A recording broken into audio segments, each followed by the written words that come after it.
So let me begin this lecture with a quick recap of what we covered on Monday, just so that we're all on the same page.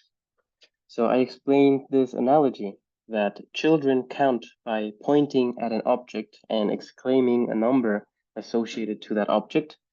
And we can use the same naive intuition to count ourselves sets that are potentially infinite, even though you would probably not do this ever in real life, especially not by pointing at the objects. So this suggests the definition that you can see at the top of the screen, in which a function, an injective function, is doing the counting, right?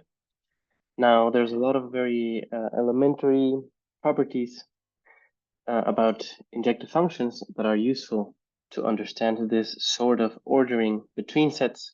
And I mentioned some of them. I mentioned some of them are easy to prove, others are hard. There's at least one of these that we have to completely skip because it will be out of the scope of the course. For example, I think it was number 5, right? Linearity. The fact that for any two sets, you can always compare the amount of elements that they have. This might seem obvious, and it is obvious for finite sets, because for finite sets, the cardinality is just some natural number, which you can always locate on the number line. But for infinite sets, this happens to be really difficult. And you might not see this because maybe you haven't seen many weird examples of infinite sets, but we're going to discuss about this a little bit more. In any case, we won't really ever use property 5. One property that we will use a lot, which we'll probably not have time to prove, is property number, let me see, number 2, antisymmetry. And this is known as the Cantor-Bernstein theorem, right? And in previous years, this was also skipped in this course because it's considered a bit out of scope. I think it's a really nice theorem, but it's a bit time consuming to prove in detail. So here's a few proofs that I mentioned, and then I gave a very important definition, which is that of a countable set. So a set is countable if you can list it, right? A set is countable if it is a sequence, possibly with repetitions, because recall that for x to have at most as many elements as the natural numbers means that there is a surjective function from the naturals to x, right? This was proved in problem set 1. And this means that x can be written as a list, as a sequence of elements, right? There's a first element, a second element. Maybe this list, if you actually use up all the natural numbers, will have repetitions, as which will be the case for a finite set. But this is a good idea to keep in mind because all the intuition you will gain from what it means for a set to be countable will come from this idea that you can form a list with it, right? Some examples of finite sets, of countable sets are, of course, the natural numbers, any finite set. And I gave a weird example here. If you pick the even natural numbers, that is obviously countable, being a subset of the naturals, but it actually has the same size as the naturals. This begs the question, which I want to address in the first part of the lecture, which is if infinite sets can be smaller than the natural numbers, right? So it would seem that in my examples, I have the natural numbers and finite sets, but the question is, can I find something in between?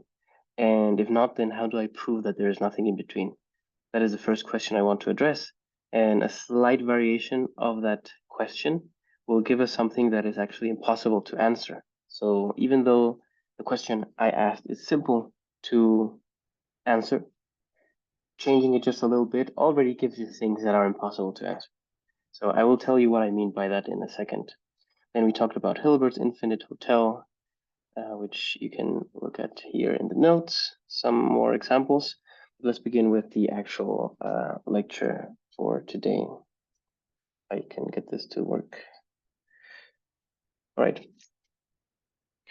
Okay, so the first thing I want to talk about is there's two types of countable sets. They come in two flavors. A countable set will be finite, or if it's infinite, it will be equinumerous with the natural numbers, right? So an intuitive way or an informal way of describing this phenomenon is that Aleph naught, which again I apologize, it takes me a while to write. Aleph naught, which is the cardinality of the naturals, is, let me put this in quotes, the smallest infinity. And this is the first idea that I want you to understand about countability, right? So I have convinced you perhaps informally that infinities come in different sizes. So which is the smallest one? Well, it's the natural number. So maybe we can try to formalize this idea in the first few minutes. So there's more than one way that we can interpret this. So what I want is to maybe prove the following theorem, which is if x is an infinite set,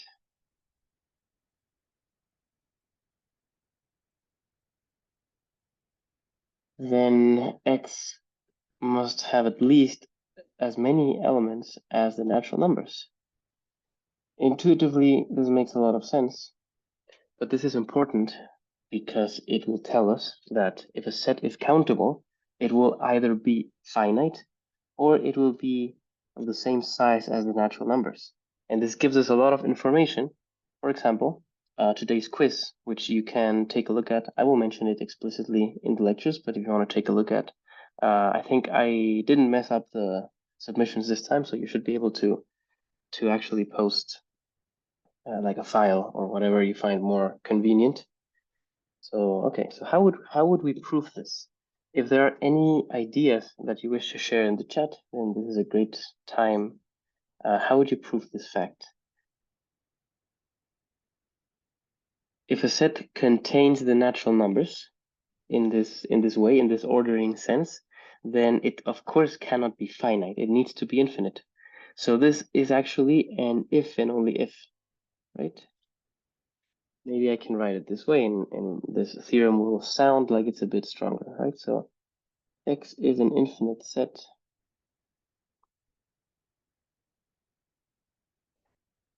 if and only if it has at least as many elements as the natural numbers.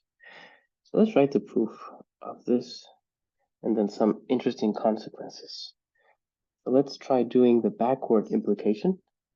So assume that X is finite. We're doing this by contrapositive, right?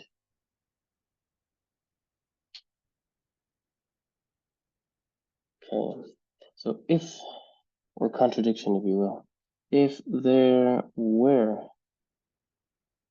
an injective function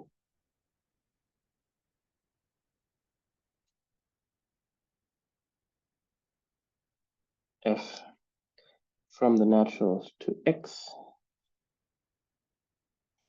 then what can we say?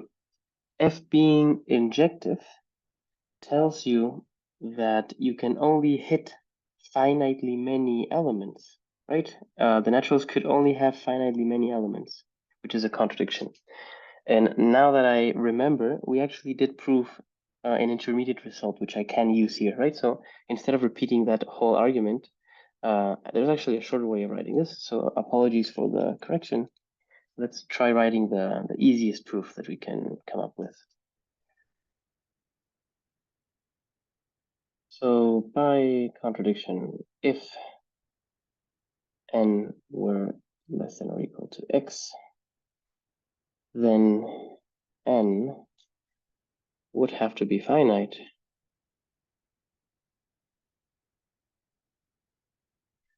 But of course, that is absurd.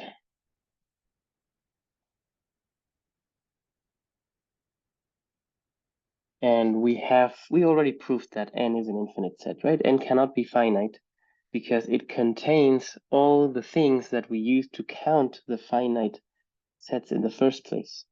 So very, very informally, we can always just add one and get a bigger amount that is at least as big as at most as big as a natural number. So the natural numbers always have more, right?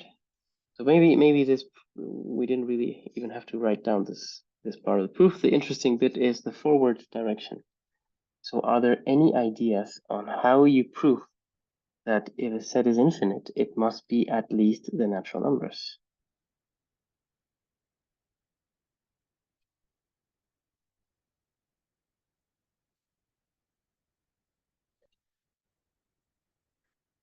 Okay, some people are suggesting contradiction. So yes, there's more than one way of writing this. Maybe let me begin by making a sketch, because you'll see the idea is actually quite simple. And the idea is as follows. Say this is your set X, and all we know about X is that it is infinite, right? And if it is infinite, it cannot be put in bijection with any natural number. So in particular, it's non-empty, right? The empty set is finite. I think we can agree on that. So pick some element x0 inside X. Now, x0 cannot be the whole set. The singleton cannot be the whole set, because if it were, X would have just one element, namely x0. So x0 cannot be the only element. There must be another one, x1, right? And now you just repeat the same idea. So yes, whoever suggested contradiction, let me see the chat. Yeah, I think that's one good way of thinking about this. If x0 comma x1 were the set X, then X would have two elements. But it doesn't have two elements because it's infinite, right? It cannot be put in bijection with the natural number 2. There must be more. So you pick x2, which is different from all the ones we've picked so far. And clearly, you can keep doing this forever. And by doing this forever, you have found a set, a list of elements inside X. Now, I should point out that X may have way more than natural many, countably many elements, right? If you do this argument for the real numbers, you cannot just find one list. You can find infinitely many lists. You can find infinitely many lists of lists of lists and do this recursively forever. And you will never run out of real numbers. We haven't proved that yet, but we will. Okay, so this is the intuitive idea, but now let's try to formalize this, right? So clearly, X cannot be the empty set because it is infinite, and the empty set is finite, okay? So it cannot be empty. So pick x0 in X. We can do that.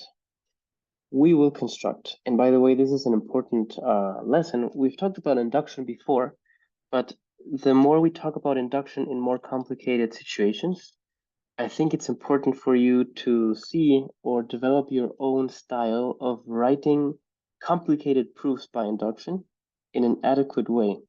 So the way that I like to write proofs by induction, which I think, and this is my personal opinion, makes this very clear, the clearest way of writing a proof by induction or recursion is as I'm about to write it right now. And I should point out, many textbooks don't use this technique, and in my opinion, it would be better if they did write it this way. Many do. So we will construct a sequence. We've used this technique before. I have written solutions for you using this technique. It's not really a technique, it's more like a writing style. But communicating a proof effectively is just as important as coming up with the proof in the first place. Because if no one can understand your proof, even if it's correct, it's not going to be valuable, right? In the end, it's always humans that judge math. So think about that. We will construct a sequence xn contained in X, all of whose elements are different, right? So of distinct elements.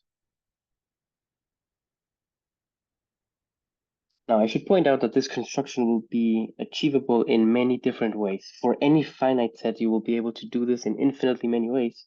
So it's not going to be a unique sequence, right? Not even the ordering is unique. You can always rearrange these elements and you get the same, right? And that's the only condition. So how do you write here? Let me add a comment. So how to write proof by induction? And this is just an idea that I want you to reflect on. I'm not going to interrupt the proof too much by making a whole guide. But if you rewatch the recording, then I think you will hopefully find this valuable. So the first thing you do is you declare that you're going to do something by induction, or that you're going to do a construction, as I did here. And then you first start by writing out all the properties that you want your recursion to satisfy. In this case, I just have two. Every element that I will construct is in X, and every element will be different from each other. I mean, from, pairwise different. Now, this might seem dumb that I'm explaining this in so much detail, but if you have a recursion where the object you're constructing has 10 properties, then this will become incomprehensible if you don't learn how to write this properly. And I found many papers, even written by famous people, where you don't understand the recursion just because it doesn't even start by saying what is happening or what they're trying to construct. So you might not think this is very important, but take my word for it. It is important. So you start by declaring what you're going to construct. Then you explain the construction, and in every step you have to prove that the thing you claimed was true is being satisfied, right? So this is what we're going to do now by recursion or induction. Same thing, right? Mathematically, it's the same thing. By induction, we already have x0. We already have the first element of the sequence. So now we have to pick x2 and x1, x2, and so on. Suppose we have constructed. Let me move the chat. You cannot see the chat window, but I have a very small screen, so anyway. Suppose we have constructed x, why not call it, all the way up to k for some k bigger than 0, or bigger or equal, right? Such that the properties are satisfied. This is implicit in the way I wrote this. If we already constructed the first part of the sequence, we are assuming that the sequence satisfies what I want, namely all elements are in X and they are all distinct, right? So now I need to construct xn plus 1, right? This is how you do a proof by induction. The base case is 0. Assume for n, or in this case k. Actually, sorry about that. Let me change this just so that it matches the way you usually write these things. So let n be the variable that we are doing in induction over, right? As follows. Since x is infinite,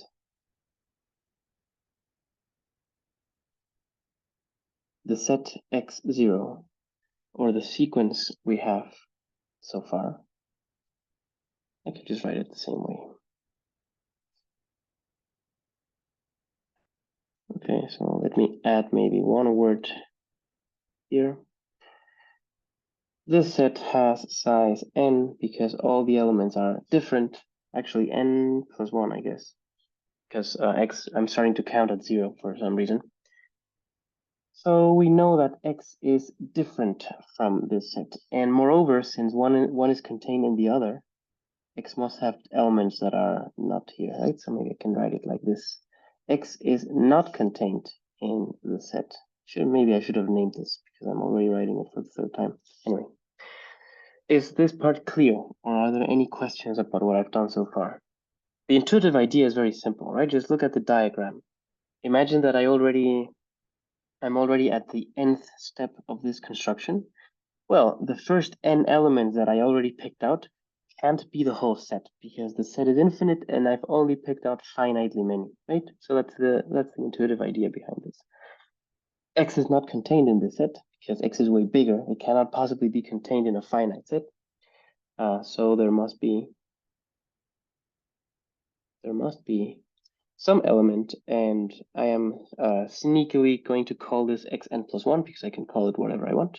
And it's an element of X that is not inside the set on the right? So it's different from all of these. So the sequence that I have now with this new element satisfies everything that I wanted.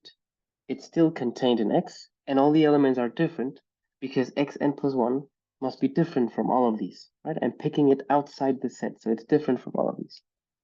So this xn plus 1 satisfies what we want. We will see more complicated examples of induction, because maybe right now you don't appreciate that this is an easier way of writing it.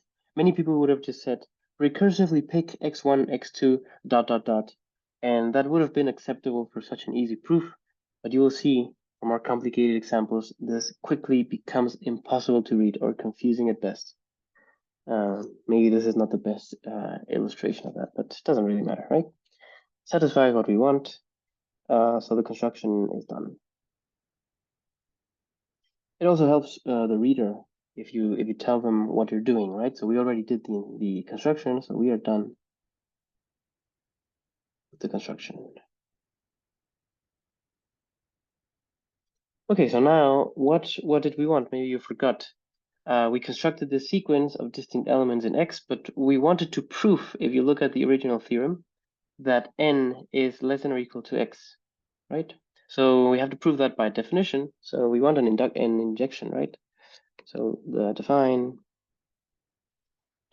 f from n to x, and this will be very easy. This is just a sequence, right? Like I said, intuitively, a sequence is a countable set. That's what it means to be countable. So f is injective. Why is f injective? Well, because all the xn are different, right? So for different indices, n and m, x is different from xm. That's how I constructed this. So we're done, right? I don't even need to add another comment. So you prove this. So corollary, what is a consequence of this?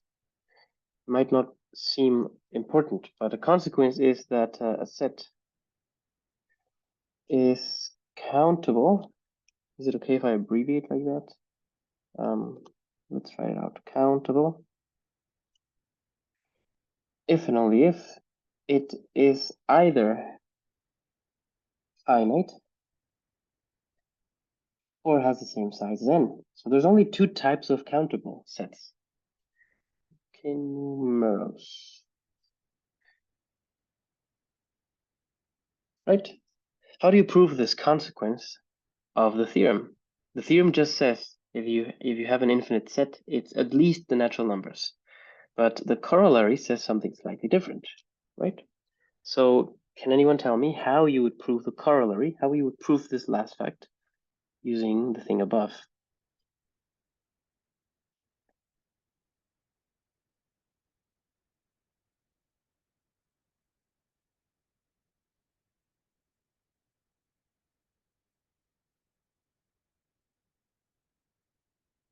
Contrapositive of the theorem. That is true, but we need a special ingredient the way I wrote this down. So it is true, that works. But the thing we need is we need to use Cantor Bernstein.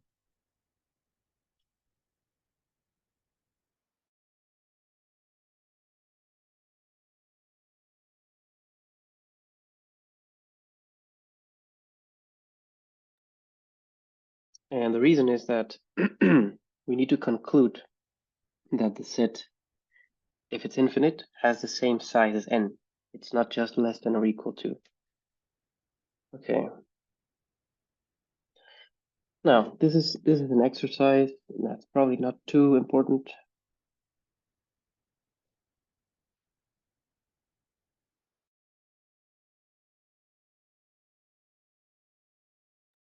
And the exercise says, prove this.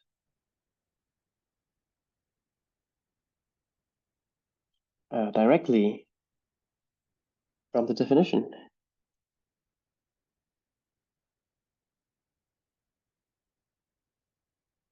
So it's not too important, but it's a good exercise. I recommend you do think about this. It's a good way to practice writing proofs and especially writing a more complicated induction.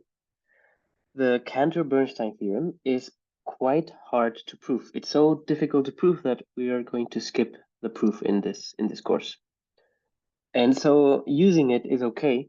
You can use it, of course, in the problem set and so on. But sometimes you have to ask yourself, is this really that difficult? Or maybe there's a shorter, easier proof that doesn't use this very strong result. And there is one. You can prove this directly, this corollary, without using the theorem, without using Cantor or Bernstein. So I do suggest you try writing that down as an exercise.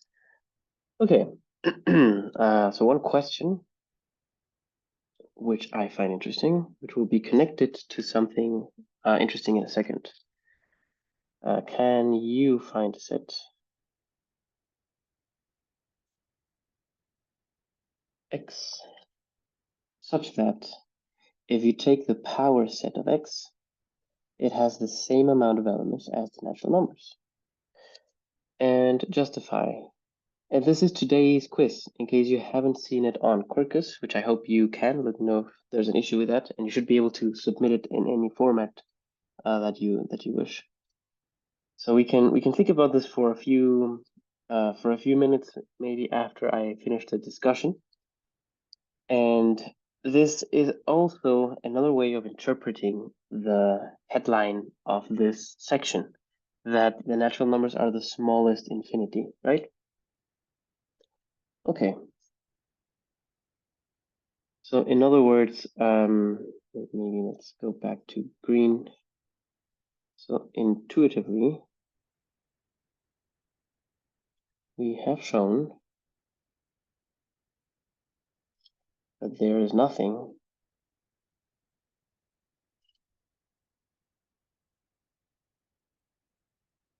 infinite, there's no infinite cardinal in this gap. And the gap is, you start with 0, 1, 2, every finite natural number is here somewhere, and it goes off forever. And eventually you hit Aleph naught. Now you know why it's called Aleph naught. So there is nothing in here. There's nothing infinite in there, right?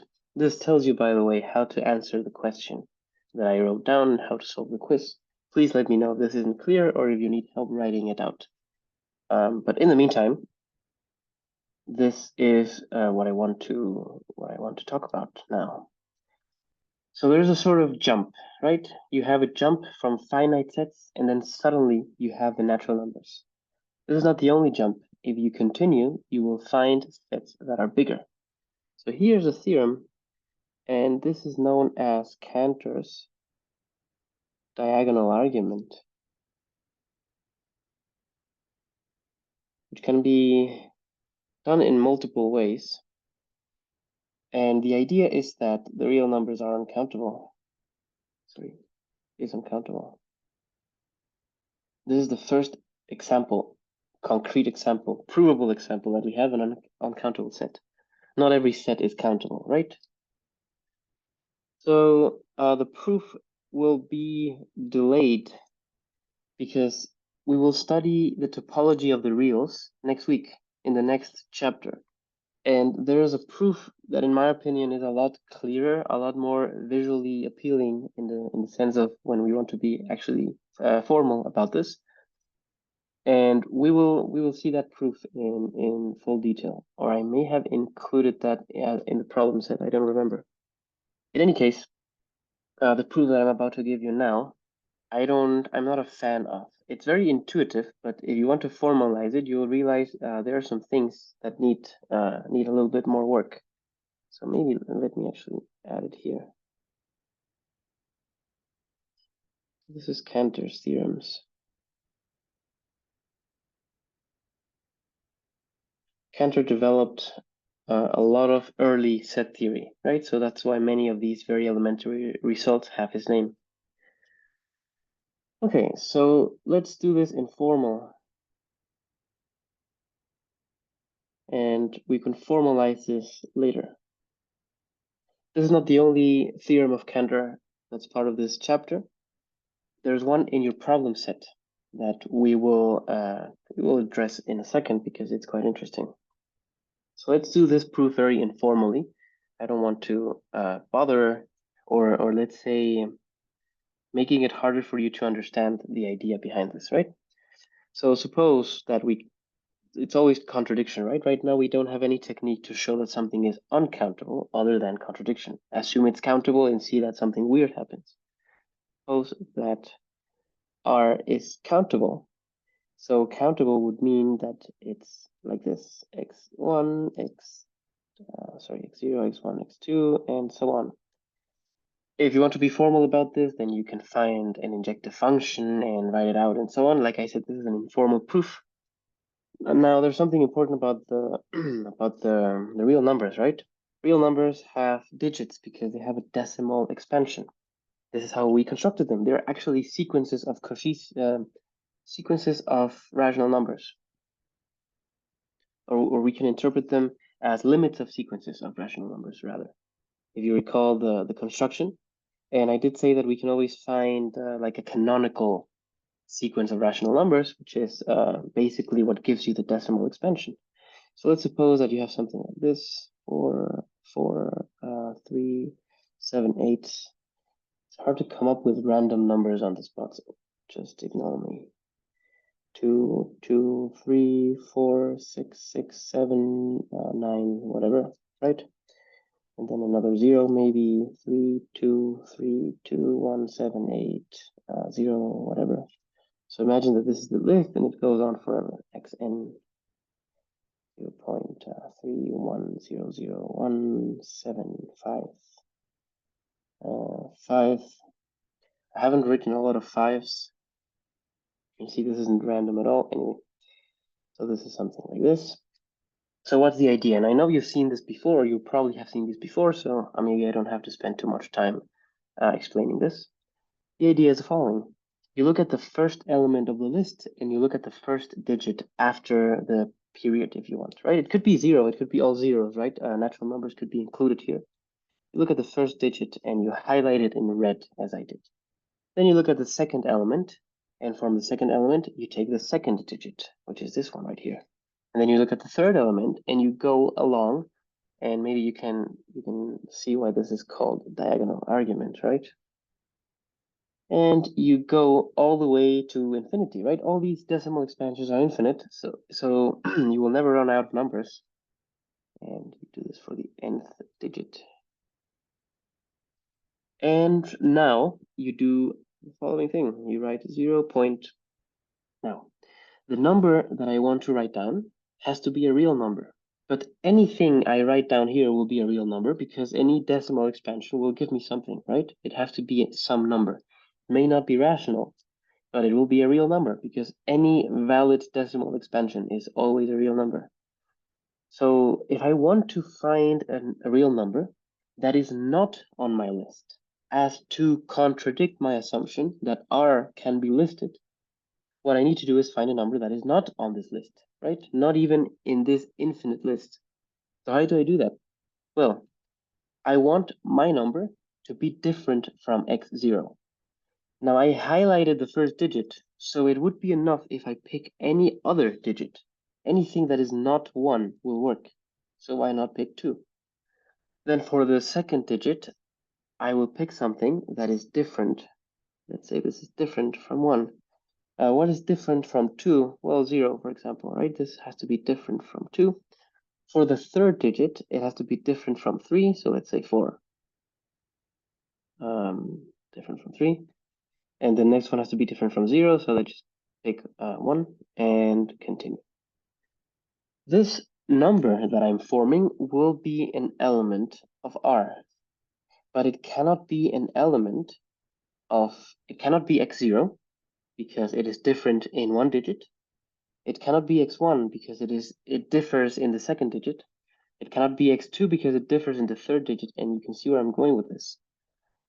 If I assume that R is this list of numbers, then this is an empty set because these two sets are equal.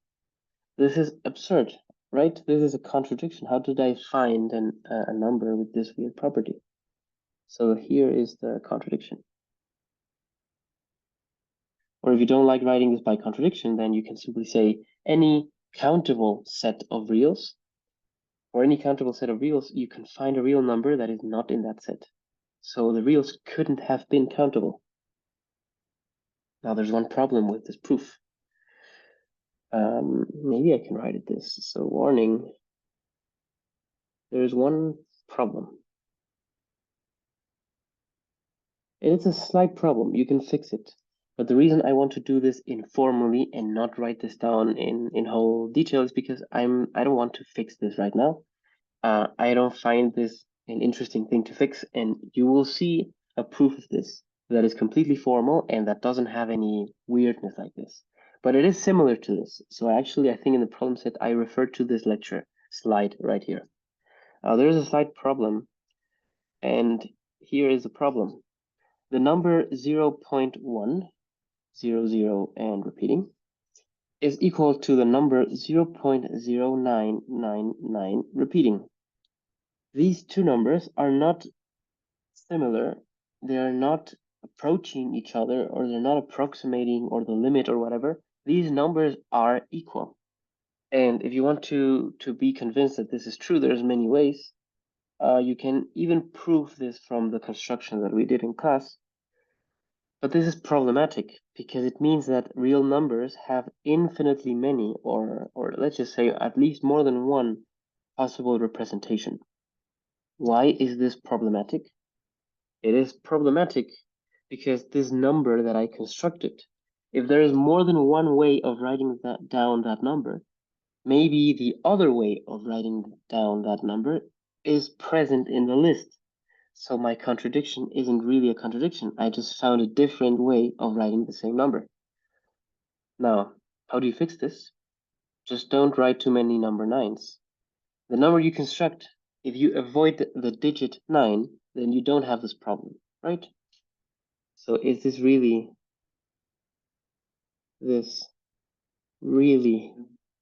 a new number, or is this merely a representation of a number that's already on the list? So how do you solve this? Well, the easiest way of solving is just never pick 9, right? You can pick any digit that is different from the ones in the list. So, I mean, we have freedom, right? We can just not pick 9, right? As I did here, I never picked the number 9. If you never pick 9, then you're in the clear. Never pick 9, ever. Also not in the list, right? Same problem may occur. Now, like I said, to formalize this, I would have to write down some stuff that I don't want to write down now. But I'm not skipping this. This is an important theorem, and you will see a proof that's way more interesting, way more highlighting a better technique, even though this is a correct idea. So are there any questions with Cantor's diagonal argument? This is not the only diagonal argument attributed to Cantor. We will see another example right now.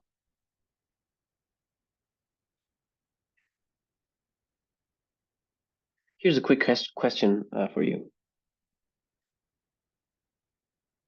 Not an exercise, just a question. Can you find, I will write this in the most innocent way possible. Can you find a set X with the property that, okay, we just showed that the natural numbers, which is the only infinite countable set up to bijections, right, is smaller than the real numbers. The real numbers are bigger because that's what I just proved. I just proved that this is an uncountable set. So this happens. Can you find something in between? Why not? Or why would you be able to find? And if you cannot find one, then why not? Now, we haven't studied the real numbers, so this might seem like a weird question. Okay, someone is suggesting using forcing. Yes, indeed, that would be a way to achieve this. But the thing about forcing is that you need to assume things that we are not assuming right now. So with all the math, all the foundations that everyone uses most of the time, the answer is this question is unanswerable, right? So in the standard, so let me see the answer.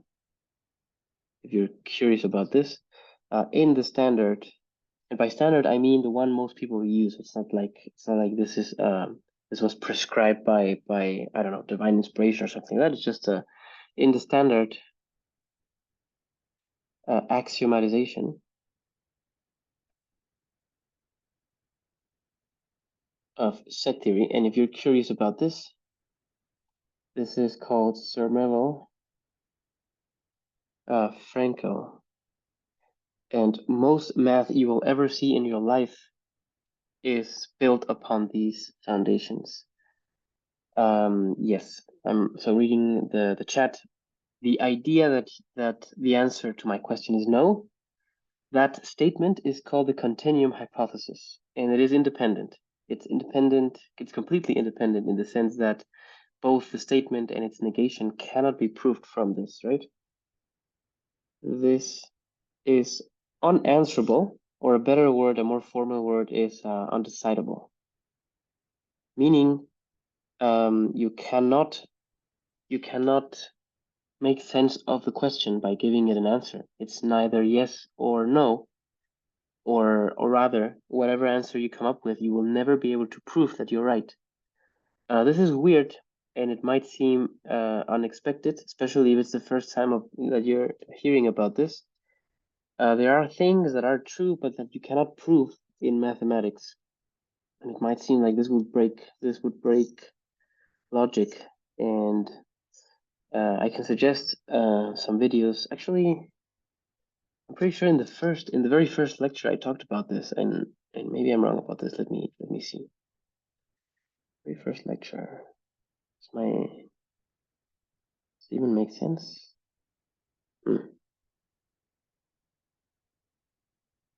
Second lecture, maybe. Oh yes, here you go. So if you go to the second lecture, I linked this video that talks about incompleteness, Gödel's incompleteness theorems. Gödel's incompleteness theorems will tell you that such statements exist. Finding a concrete example and proving that it is such a statement is way more difficult. And like it was mentioned in the chat, this has to do with forcing and other things. Okay, here's another question that I find interesting that I hope you don't know the answer to. So let me see if I can talk about this. Okay, let me see what's the best way of writing this. Actually, you know what? Let me do one more theorem by Cantor, and then we can look at this. So, are the real numbers the biggest set? It's uncountable, so maybe every uncountable set is equinumerous to the real numbers, in the same way that every countable set is either infinite, finite, or when it's infinite, it will be equinumerous with n. So maybe these are the only two flavors of infinity then, the real numbers and the natural numbers. And the answer is no. So Cantor proved that for any set x, if you take the set x and you compare it to the power set, then this is strictly bigger. The power set is always bigger than x. So the number of subsets of real numbers is a lot bigger than the number of real numbers, right? So you can always find a bigger set, right? Sets will never be, there's no biggest cardinal number, even though there's, anyway, but let's think about why this should be true. So before proving this,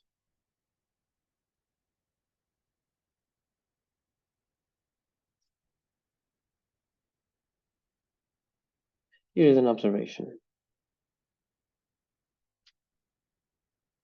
Here is an important observation. So recall, and this is something that I may not have written in my notes, but it was definitely discussed in tutorials. Recall that if you have two sets, A and B, then this exponentiation notation is basically f, such that f is a function from A to B. From A to B, right? Sorry, from B to A, I wrote it.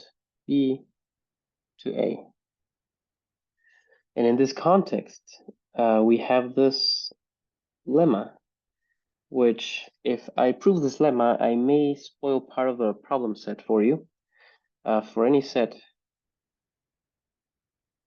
for any set X, if you count how many subsets X has, and you count how many functions there are from X to 2, then these two numbers are always equal. Sometimes some people will use this symbol to denote the set, the collection of subsets, because they are the same thing. They're very, very similar, right? If you ever read a book about topology and you see this thing, then you'll know that a lot of people conflate these two ideas. Okay. So if you paid attention in the tutorial, you'll know that this set is called the set of characteristic functions, right? A function from X to the number 2, meaning 0 or 1. If you want, I can remind you that this number 2 is just 0, 1, right? This is the characteristic functions.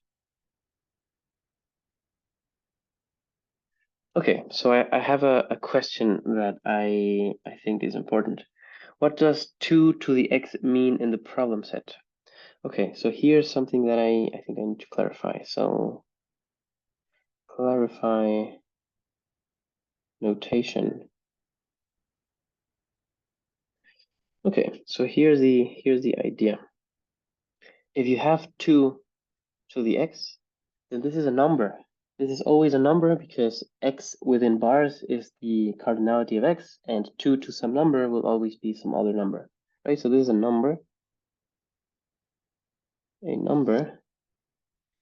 But 2 to the x when x is a set. This is a set, right? 2 to the x is a set.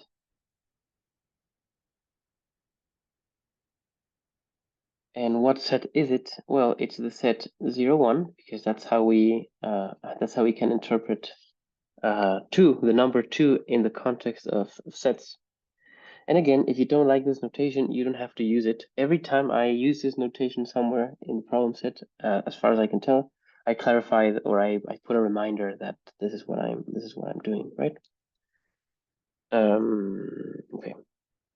So let's prove the lemma, and I will tell you informally what the idea behind Cantor's theorem is.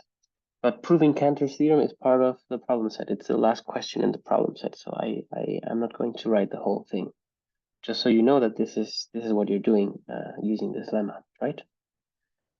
Okay, so we have a few minutes. So why don't we prove the lemma, and then we go on a short break, and you can think about the quiz later. Sorry, you can think about the quiz after I finish this, right? So what's the proof? It is actually surprisingly easy, right?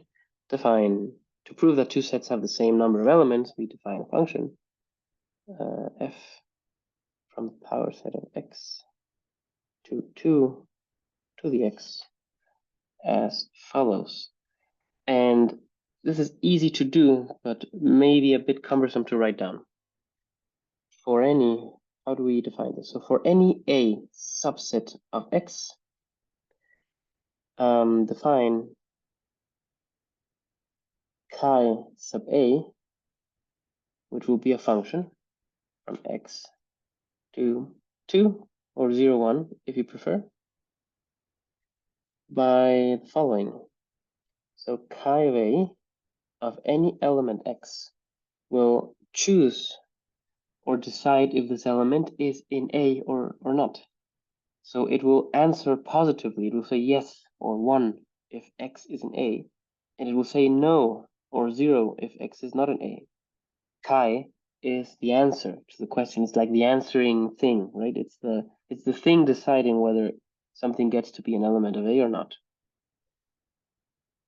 So then f of A, because f has to be defined for every subset, right? So f of A is the input, and the output will be a function from x to 2. So let's just send it to chi of A, right? Does that make sense? Now, why do I say this? Beware of the notation. By the way, this is done. This is a bijection, and you can verify this very easily. But maybe I don't want to do it myself because it's very similar to exercises that are in the problem set, right? So let me add it to this. But I promise you, there's nothing obscure about why this is a bijection. So keep in mind, or a warning, This is a notation that you will see. Keep in mind, the notation f of a of x makes sense, right? For a subset and some element x, this makes sense because f of a is a function, and if you have a function, you can always put some element of some input in parentheses next to the function. So if you ever see this notation, don't be confused by it. This is a valid notation, right? This will be either 0 or 1. And I'm not sure if I use this notation everywhere, but you can use it. I find this way more comfortable than what I did up here, where I define the functions separately and then say, well, f of a is this. I could have just defined f of a as this thing right here, and then declare this to be either 0 or 1. And it will be a lot shorter, but I wanted to save you the trouble of getting this confusion, so there's nothing else to do. That's the end of the proof. Let's go on a short break. I will answer questions in the chat. Let me pause the recording.